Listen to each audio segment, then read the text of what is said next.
दोस्तों, आज का वीडियो करंट अफेयर 2023 के प्रश्नों पर आधारित है।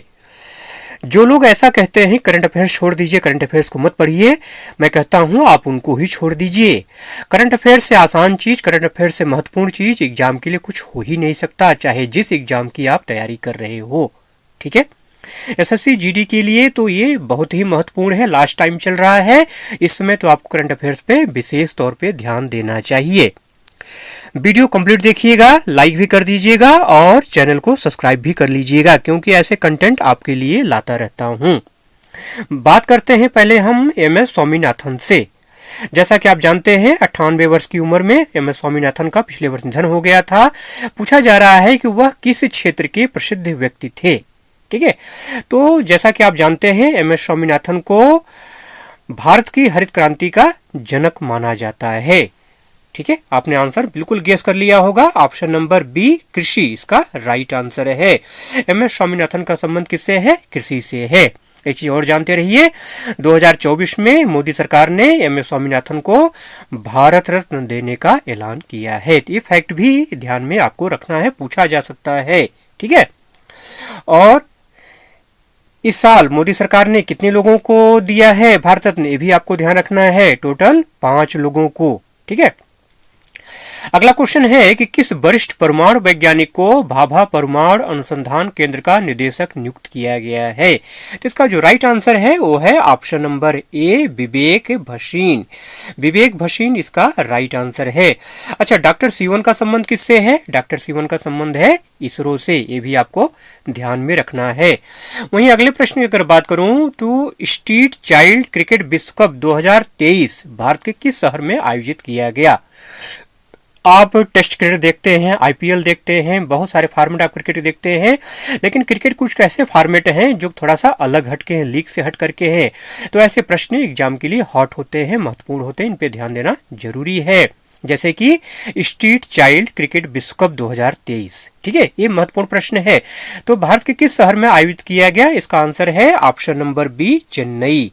चेन्नई में इसका आयोजन किया गया, इसको आपको ध्यान में रखना है, चेन्नई। ठीक है, अगला प्रश्न है किस कंपनी के दक्षिण एशिया के नीति प्रमुख समीरन गुप्ता ने इस्तीफा दिया है?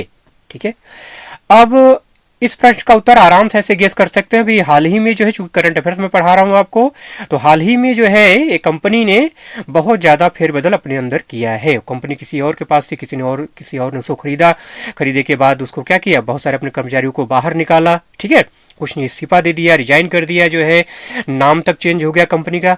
तो आप मेरे ख्याल से आपने निश्चित तौर पे गेस कर लिया होगा कौन सी कंपनी है। वो है प्लेटफॉर्म यक्स, जिसको कि आप पहले किस नाम से जानते थे? ट्विटर के नाम से आप जानते थे। ठीक है, अब किस नाम से जानते हैं? यक्स नाम से जानते हैं। तो समीरन गुप्ता जो है दक्षिण एशिया के नीति प्रमुख थे, जो है उन्होंने इस्तीफा दिया है। ठीक, अगले प्रश्न की अगर बात करूं तो किस राज्य सरकार ने मैजिक बस इंडिया फाउंडेशन के साथ साझेदारी की है? तो इसका जो राइट आंसर है वो है option number D Madhya Pradesh. ठीक है, मध्य प्रदेश गवर्नमेंट ने मैजिक बस इंडिया फाउंडेशन के साथ साझेदारी की है। इसमें मध्य प्रदेश में गवर्नमेंट चेंज हो चुकी है, ये क्वेश्चन जो है पिछली गवर्नमेंट से संबंधित है। ठीक है, ये ध्यान रखना है आपको। अगला प्रश्न है कि पेम्बर्थी और चंदलापुर को किस राज्य के सर्वश्रेष्ठ पर्यटन गांव के रूप में भी चुना गया है? तो इसका जो राइट आंसर है वो है तेलंगाना। ठीक है, पेम्बर्थी और चंदलापुर ये तेलंगाना के 2 गांव हैं जिनको कि सर्वश्रेष्ठ पर्यटन गांव के रूप में चुना गया है। अगले प्रश्न की अगर बात करूं तो एशियाई खेलों में ऐश्वर्य प्रताप सिंह तोमर ने 10 मीटर एयर राइफल में कौन सा पदक जीता? एशियाई खेलों से क्वेश्चन निश्चित तौर पे बनेंगे। वैसे इसका जो राइट आंसर है वो है ऑप्शन नंबर ए कांस्य पदक। ठीक है, कांस्य पदक आपको टिक करना है। ठीक है, अगला प्रश्न है केजी जॉर्ज का निधन हुआ, वे कौन थे? देखिए एग्जाम में अस्पष्ट प्रश्न भी पूछे जाते हैं। केजी जॉर्ज का निधन हुआ, अभी आगे पीछे कुछ भी नहीं लगा हुआ है। ठीक है, तो ऐसे प्रश्न भी आते हैं, तो ये भी आपको ध्यान में रखना है। ठीक है, केजी जॉर्ज का निधन हुआ कौन थे? तो ऑप्शन नंबर जो बी है फिल्म निर्माता। ठीक है, फिल्म प्रोड्यूसर, ये इसका राइट आंसर है। ठीक है, फिल्म निर्माता केजी जॉर्ज। अगले प्रश्न की अगर बात करूं तो चीन ने किस देश के साथ द्विपक्षीय सहयोग बढ़ाने के लिए 12 समझौतों पर हस्ताक्षर किए हैं? तो किसके साथ कर सकता है वो? भारत के साथ? ये तो हो ही नहीं सकता है। हाँ, पाकिस्तान नेपाल के साथ जा सकता है। बिल्कुल, इसका जो राइट आंसर है वो है ऑप्शन नंबर बी, नेपाल। चीन ने नेपाल के साथ द्विपक्षीय सहयोग बढ़ाने के लिए 12 समझौतों पर हस्ताक्षर किए हैं। चीन की हरकत तो आप जानते ही हैं। हाँ, अगला प्रश्न है कि एशिया कप 2023 का आयोजन निम्न में से किन दो देशों में हुआ? ठीक है, एशिया कप से संबंधित क्वेश्चन निश्चित तौर पे एग्जाम में आएंगे। तो इसका जो राइट आंसर है वो है ऑप्शन नंबर बी, श्रीलंका और पाकिस्तान। बाकी ऑप्शन पर अगर आप ध्यान देंगे तो आराम से आप गेस कर लेंगे। ठीक है, जैसे भारत और चीन हुआ ही नहीं, पाकिस्तान और अफगानिस्तान बिल्कुल हुआ ही नहीं, नेपाल और भूटान, ठीक है, ये भी ऑप्शन कैंसिल हो गया। तो श्रीलंका और पाकिस्तान इसका राइट आंसर है। एशिया कप 2023 का आयोजन निम्न में से किन दो देशों में हुआ? श्रीलंका और पाकिस्तान। ठीक है, अगले प्रश्न की अगर बात करूं तो इंटरनेशनल एमी अवार्ड पाने वाली पहली भारतीय महिला कौन बनी है? इस टाइप के क्वेश्चन निश्चित तौर पूछे जाते हैं जहां की पहला और पहली वाली बात आ जाए। ठीक है, पहली भारतीय महिला कौन बनी है? तो इसका जो राइट आंसर है वो है option number B, Ekta Kapoor. Ekta Kapoor जो है इंटरनेशनल एमी अवार्ड पाने वाली पहली भारतीय महिला बनी है। वहीं अगले प्रश्न की अगर बात करूं तो G20 सम्मेलन में रूस का प्रतिनिधित्व किसने किया? महत्वपूर्ण क्वेश्चन है, टिक कर लीजिएगा, स्टार मार्किंग कर लीजिएगा, पूछा जा सकता है। ठीक है, हर देश से जो है उसके मेन जो होते हैं वो आते हैं, लेकिन रूस से इस बार राष्ट्रपति नहीं आए उनके यहाँ पर सम्मेलन में। ठीक है, रूस और जो युद्ध चल रहा है उसकी वजह से, ठीक है, उनके ऊपर जो प्रतिबंध लगा हुआ है इस वजह से वो नहीं आए। ठीक है, खैर G20 सम्मेलन में रूस का प्रतिनिधित्व किसने किया? तो इसका जो राइट आंसर है वो है option number B, Sergei Lavrov. ये आपको ध्यान रखना है, सर्गेई लावरोव ने जो है G20 शिखर सम्मेलन में रूस का प्रतिनिधित्व किया। G20 के ऊपर क्वेश्चन निश्चित तौर पे बनेंगे। अगला प्रश्न है कि साइबर सुरक्षा चैलेंज कवच 2023 जीतने वाली यूनिवर्सिटी कौन बनी है? महत्वपूर्ण क्वेश्चन है, इसका जो राइट आंसर है वो है option number B, Jamia Millia university, Jamia Millia Islamia university. ठीक है, साइबर सुरक्षा चैलेंज कवच 2023 जीतने वाली ये यूनिवर्सिटी बनी है। अगला प्रश्न है कि फुटबॉल के इतिहास में अब तक सबसे ज्यादा ट्रॉफियां जीतने वाला खिलाड़ी कौन बना है? तो इसका जो राइट आंसर है वो है Lionel Messi. Lionel Messi, option number जो बी है ये इसका राइट आंसर है।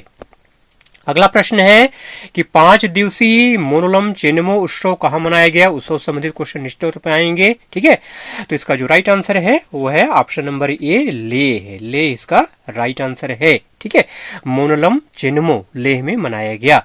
अगला प्रश्न है कि किस राज्य के मंदिर को राष्ट्रीय महत्व का मंदिर घोषित किया गया?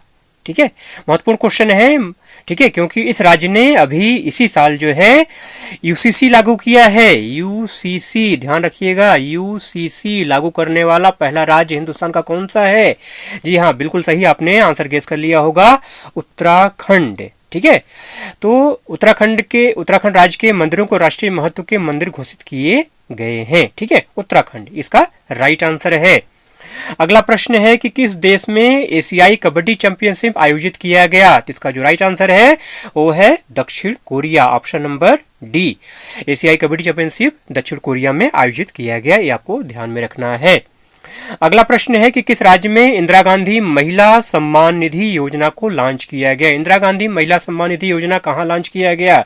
ठीक है, तो इसका जो राइट आंसर है वो है option number C, Himachal Pradesh. ठीक है, उत्तराखंड हो नहीं सकता, उत्तर प्रदेश हो नहीं सकता, छत्तीसगढ़ हो नहीं सकता। ठीक है, क्यों? क्योंकि यहाँ भाजपा की सरकार है। ठीक है, तो इंदिरा गांधी महिला सम्मान निधि योजना कहाँ लॉन्च किया गया है? हिमाचल प्रदेश में। ठीक है, अगला प्रश्न है किस मंत्रालय ने लर्निंग मैनेजमेंट इंफॉर्मेशन सिस्टम सक्षम, ध्यान रखिएगा नाम, सक्षम, ठीक है, सक्षम लॉन्च किया है? किसने लॉन्च किया है सक्षम? इसका राइट आंसर है स्वास्थ्य मंत्रालय ने। स्वास्थ्य आपका सही रहेगा तभी आप सक्षम रहेंगे ना, ऐसे ध्यान रखिए, स्वास्थ्य आपका सही रहेगा तभी आप क्या रहेंगे? सक्षम रहेंगे। तो लर्निंग मैनेजमेंट इंफॉर्मेशन सिस्टम स्वास्थ्य मंत्रालय ने लॉन्च किया है, सक्षम स्वास्थ्य। अगला प्रश्न है कि किसने पोषण भी पढ़ाई भी अभियान का शुभारंभ किया है? पोषण भी पढ़ाई भी अभियान का शुभारंभ किया है स्मृति ईरानी ने। ठीक है, स्मृति ईरानी, ये नाम आपको ध्यान में रखना है, स्मृति ईरानी। वीडियो अगर अच्छा लगा हो तो लाइक कर दीजिएगा। मिलते हैं अगले वीडियो में एक नए कंटेंट के साथ, तब तक के लिए जय हिंद।